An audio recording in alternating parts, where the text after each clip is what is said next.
Alright, today I have got some comics that I want to show you. If you are in the habit of skipping through these because the first four are always the same four things that I get every month, you will miss out on some new stuff. I had to get a few extra comics, and I think there's a surprise in there. There's two surprises, maybe. It's not all obsolete turtles this time. We do still have our obsolete though. This is one of the reasons I have gotten extra new comics here. Obsolete Wonder Woman is on my pull from Forbidden Planet, but there was this Obsolete Wonder Woman appearance in Obsolete Batman 16. This and the Obsolete Wonder Woman issue, they are both meant to be individually standalone stories. I could have skipped this, but as it turns out, I needed to manually order another comic at the same time, so I got this too. Plus, it'll be a chance for me to talk about Obsolete Batman a bit more in depth than saying it's sort of okay in an Obsolete Wonder Woman review. On to the usual monthlies now. Obsolete Flask, issue 11. I found out that people think this book is the weakest Obsolete series, but I find that odd to believe. It's not a Superman book that is stealing everyone else's toys, because the writer patently has no interest in Superman. It upsets me that I am displaying such a giant spoiler here with Obsolete Wonder Woman 16. I avoided spoiling this in my Obsolete Wonder Woman videos. I had this spoilt for me. Most people had it spoilt for them. And those that didn't, now, have it finally spoilt for them by someone who doesn't want a spoiler. We have the introduction of Obsolete Satana. Every month there's a new issue of this series, and it dawns on me that it is unlikely that I am ever going to catch up on here. I'm only up to issue 9. Not even started Obsolete Flask. This was what I had to order the annual Obsolete Wonder Woman 2026 annual. This as the artist who was doing guest artwork on that two-part story. Very nice art. And they are also doing a variant cover for issue 17. And it is a fucking great cover. So chances are I am going to have to get some more comics next month too, because I kind of want that. This is what I'm talking about though. When I go to buy Obsolete Wonder Woman 2026 annual, it feels a waste to buy one comic when I am paying 4 to 5 quid for postage. So I try to get some other comics. In this case, we have Archie versus Army of Darkness, issue 1. Why? The cover tickled my funny bone. There has been a long history of these oddball Archie team-ups, obviously. There was Archie and the Punisher, that is the one that everyone knows. And a few years back, they did Archie versus Predator. And on the title alone, I wanted to read the shit out of that. But then, the writer of it was, let's just say, one of the bad people. It was the woman who drove Ed Pisco to kill himself. No exaggeration or anything like that there. The actual woman who was harassing him to the point where he did it. Now, regardless of his actions or even crimes, that is still a bad person. She has a history, a very well-known history of being one of the big bully girls in the industry that collude and conspire to ruin things. I don't want a comic by someone like that. Luckily, after they squandered the amazing premise of Archie versus Predator, we get the slightly less exciting prospect of Archie and the Evil Dead. And this time around, we have Eric Burnham writing, the same guy who writes Teenage Mutant Ninja Turtles Saturday Morning Adventures. We've got some more Eric Burnham coming up in this video even. Archie might be weird for me to look at because Archie has never been big over here. I didn't know about Archie or any of the characters until they kicked Homer Simpson out of Riverdale. Sideshow Bob Roberts, Season 6, Episode 5. I don't make enough use of my encyclopedic knowledge of The Simpsons Seasons 1 through to 10. And let's not beat around the bush. I have seen Riverdale. I watched a lot of Riverdale, an embarrassing amount of Riverdale. That is my primary reference point for Archie. Although I do also have Archie Meets the Teenage Mutant Ninja Turtles, the crossover issue they did in the 90s. Riverdale, the show, it was created by and ran by that guy that I feel embarrassed to say wrote some good comics at Marvel. I enjoyed his Fantastic Force run. Click the link on the screen to see one of them, the Black Panther issue, an issue I didn't really enjoy that much. And then he wrote some brilliant Spider-Man stories. The Last Temptation of Venom, My Science Teacher is Spider-Man, the Felicity issue. His Marvel comics are honestly good enough that you start to see Riverdale in a different light. I think Riverdale is aware. It's completely aware. It's taking the piss and maybe getting away with it. Plus, big fan of the blonde in it, the one that plays Betty. She's great. If you've not seen Riverdale, it's mental. It starts off and it's like a teen drama. And then eventually there's time travel and there's superpowers. And it is terrible. But I think that it is aware. They are making it as insane and stupid as they can and seeing if the target audience even notice. Like, look at the blonde one. Look at most of the actors and actresses even. The main ones, the main four. They're mostly in on the joke. The blonde one especially, though. She's a very good actress and they keep giving her more and more to do. And you can see how she is approaching everything without any pretension about what she's doing. Anyway, Archie versus the Army of Darkness, issue 1. We might get to see issue 2 next month. Another thing about Riverdale is in episode 1, they reference January Jones twice. Come to think of it, January Jones is kind of like an Archie name, isn't it? Cruel Universe number 7 from Oni Press. This is an anthology. Bizarre tales of time and space. It's meant to be in the style of AC. This is meant to be a revival of the brand even.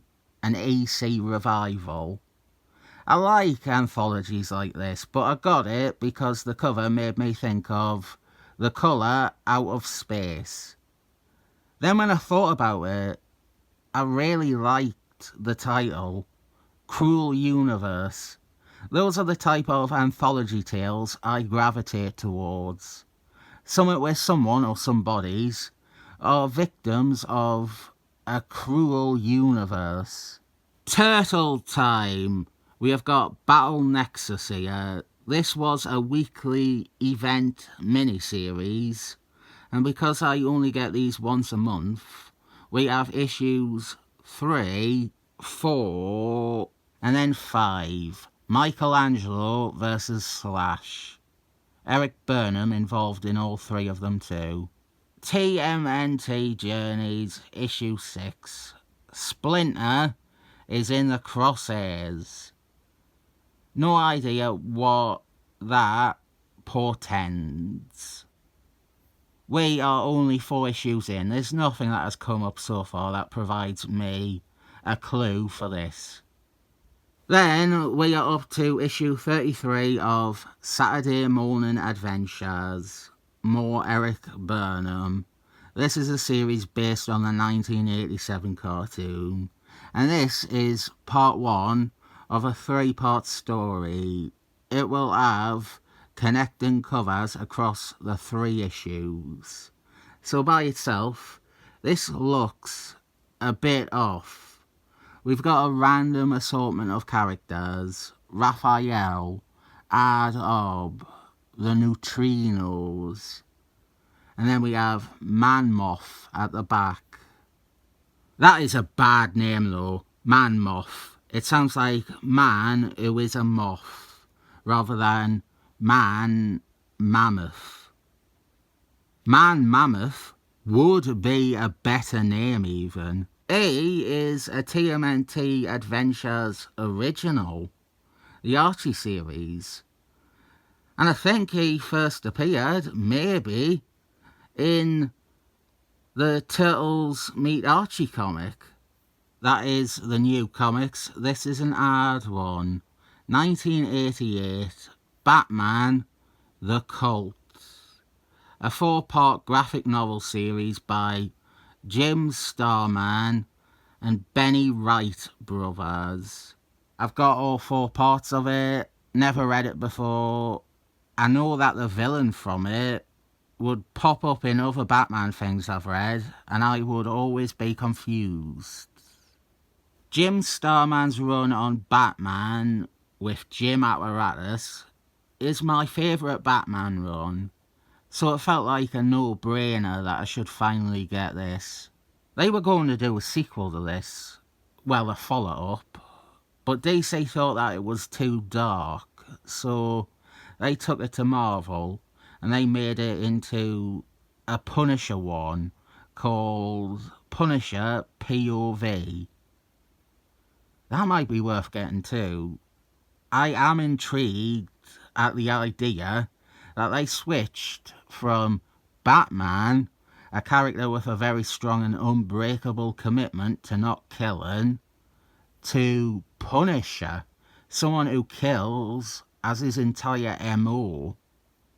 If you ate those green things I keep getting, you're not going to be happy for the next few minutes either. I've managed to get 3 story arcs from the Archie series. 3 story arcs plus extras, including this, the very first Archie series here, the original mini-series. And the yellow title is a printing error on all copies. This isn't a quirky version where it has faded. Every version has a yellow title. I'm guessing that they mixed up the colour codes, or maybe they accidentally wrote the one for April's jumpsuit there. The original miniseries, which led to the ongoing, isn't by Steve Murphy. It's by Michael Dooney, written and drawn by Michael Dooney, who we saw earlier with the TMNT Journeys cover. although the covers for this miniseries are by Kevin Eastman and Peter Laird.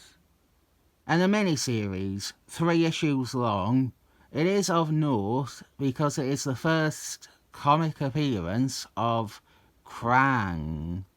These were based on a cartoon, and Krang was from the cartoon, but this is his first printed appearance.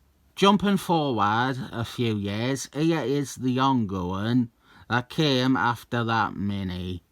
We have issue 29, and I got this thinking that it was Ninjara's first appearance. And I wanted to look at that because Ninjara is in Battle Nexus. But this is not a true first appearance. It is her introduction. It is her first major appearance. It's her first cover appearance too. But she was in the previous issue, obscured until the final page reveal. I also remember not liking this Chinatown story much. Another random one, 32. I got this because I think it is a standalone, done-in-one issue with Tattoo. That is the big sumo wrestler, coloured quite regrettably. Yeah, NECA Toys, they made an action figure of him. They've not done Ninjara, however. One thing I don't like is getting incomplete story arcs. That Ninjara issue is an example of that. It's like part 2 of a 3 or 4 part story. When I can find a whole story arc available, I love it and usually get it. I've got 2 here. The first is the Black Hole trilogy, starting here with issue 48. Then 49. The other thing is that these comics are extremely tough to come by in the UK. It crossed my mind actually. If I managed to get all this series, I'm still a long way away from that, but if I managed to get all 72 issues, and then all the specials and all the spin-offs, I might be the only person in Britain with a complete set of Archie Turtles comics. I've said before, the reason is that over here, they censored the cartoon. They changed it to Teenage Mutant Hero Turtles. So releasing comics aimed at kids with the original title was pointless. They did do a Teenage Mutant Hero Turtles comic magazine that reprinted some of the material, but who wants that? Who wants Teenage Mutant Hero Turtles? The Ninjas. Issue 50, great cover here by Chris Allen and Ryan Brown. Ninjara's there too. She was on 48's cover as well. This has a pull-out poster by Kevin Eastman and Peter Laird. I won't be pulling it out though, although annoyingly, it is right in the middle of a double-page spread.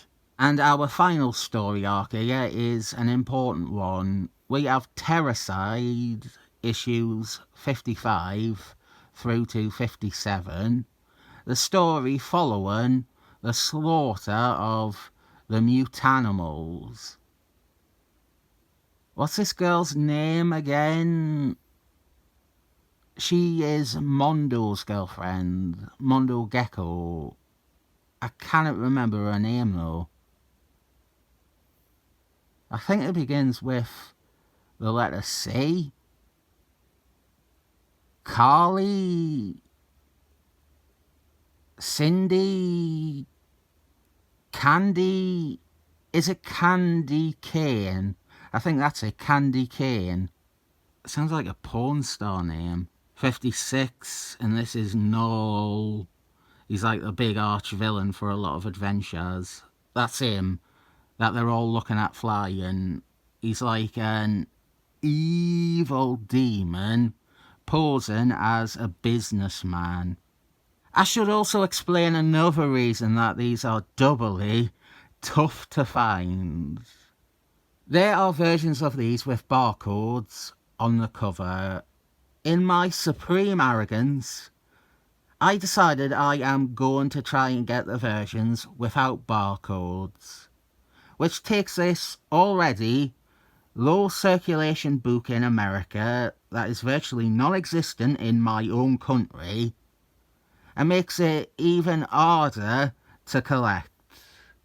The last few issues, I cannot even find any evidence that barcode-less versions exist. Other than the 3 AND books, and an issue or 2 that I have replaced in secret, tee, I've managed to, so far, remain barcode free. If I ever see a set of those AND books without barcodes and they're for sale altogether, I am getting it. Our final part of Terracide has a very iconic TMNT Adventures cover by Jim Lawson and Eric Talbot. Slash with the earth in the palm of his paw and leg. What would you call it on a turtle? A regular turtle, it would be its front legs, but they're mutants, so they are ants, I guess. Although Slash isn't even a turtle, he is an alien that resembles a turtle. But yeah, look at how nice the cover is without a UPC box covering some of the art. I've got more teenagers here than Jared Leto does in his inbox. We are done with the Green Boys U8. Now we have got Tiny Titans. And a 3-part story here concerning the Dome people. We've had issue 13, that was the first part, and this is issue 14. And I already had this issue. This is a second copy of it because I had the chance to get all 3 parts together here. I think the other version was maybe a newsstand version too. The minute I started paying attention to the UPC boxes, that was the beginning of my downfall. Part 3 in issue 15.